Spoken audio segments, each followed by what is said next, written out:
Hello, A Life Outside podcast listeners and viewers. It's Dani.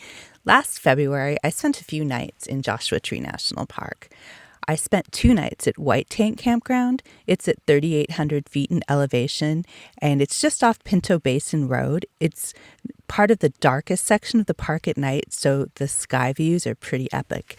The 15 sites are nestled among giant granite boulders, which are great for climbing on and checking out the views around. It is first come, first serve, and it costs $15 to stay at.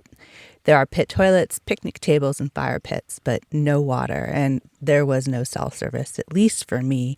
I did notice that a lot of day visitors would park in the campsites, so if you want to stay there, just ask, be resilient, and you might get a spot even if it looks full. One of my favorite things about camping in Joshua Tree National Park is that there are beautiful sunsets and sunrises. Sunsets are easy, but getting up for a sunrise can take a little work, but I made sure that I got up to do it. That's one of the reasons I like to stay in parks like this, because otherwise I wouldn't get to see the beautiful things that I get to see. Like this morning, I am so glad that I took the time, walked around in the dark of the desert, and then saw, well, this.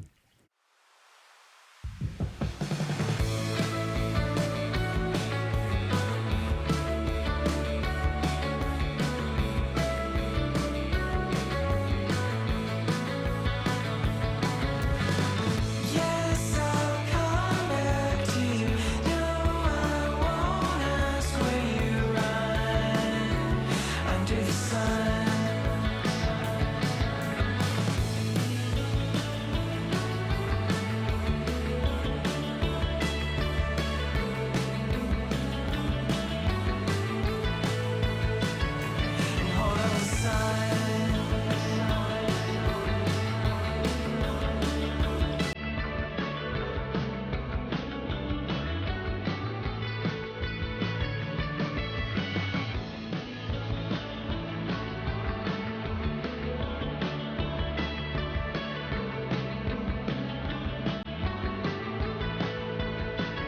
And hold on the sun. And hold on the sun.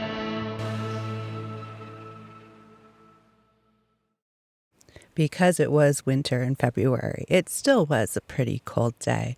I spent a lot of it writing and reading. I perched up on a rock just above our campsite. It was nice. I enjoyed myself. I was also visited by this very intrepid roadrunner.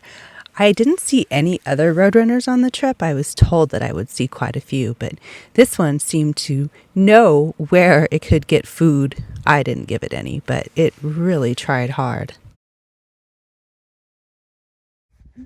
I don't have food for you. I just want you to know that. You're Buddy. way too close. This is illegal. We're in trouble now. You know I'm a coyote, don't you?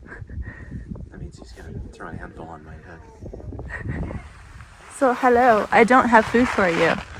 I might have food, but not for you. But I wasn't swayed, so despite its best efforts, it did eventually move on. Even though I wish it would have hung out a little bit. It was pretty cute to see.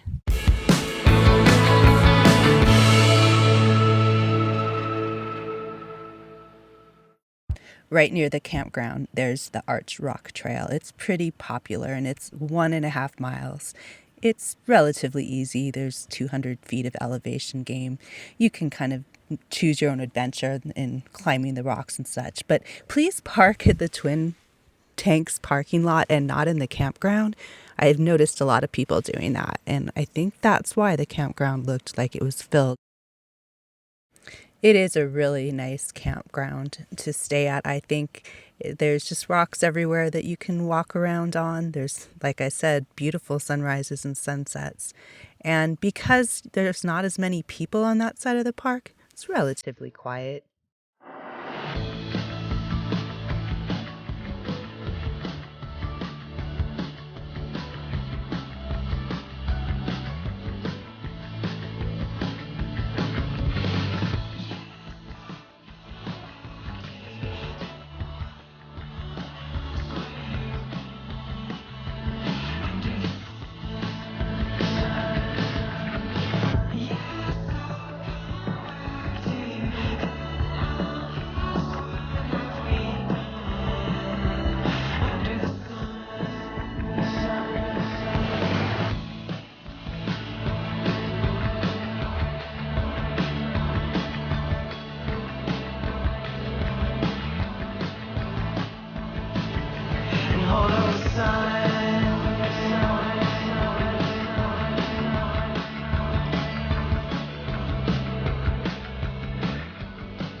I also saw my first jackrabbit of the trip. It was really neat to see. It was just around sunset. But eventually, I ran out of food and water, so I had to leave the park to get some more supplies. I did stop at one of my favorite picnic areas, though. It's called Lost Horse Valley Picnic Area. It's in the Hidden Valley Day Use area. It's one of my favorite places to stop in the park. There's hiking forever, rocks to climb, and just lots of little areas to tuck back in and spend some time. I spent one more night in Joshua Tree at Indian Cove Campground. It says that it's $20 a night for camping, but I believe we paid $25.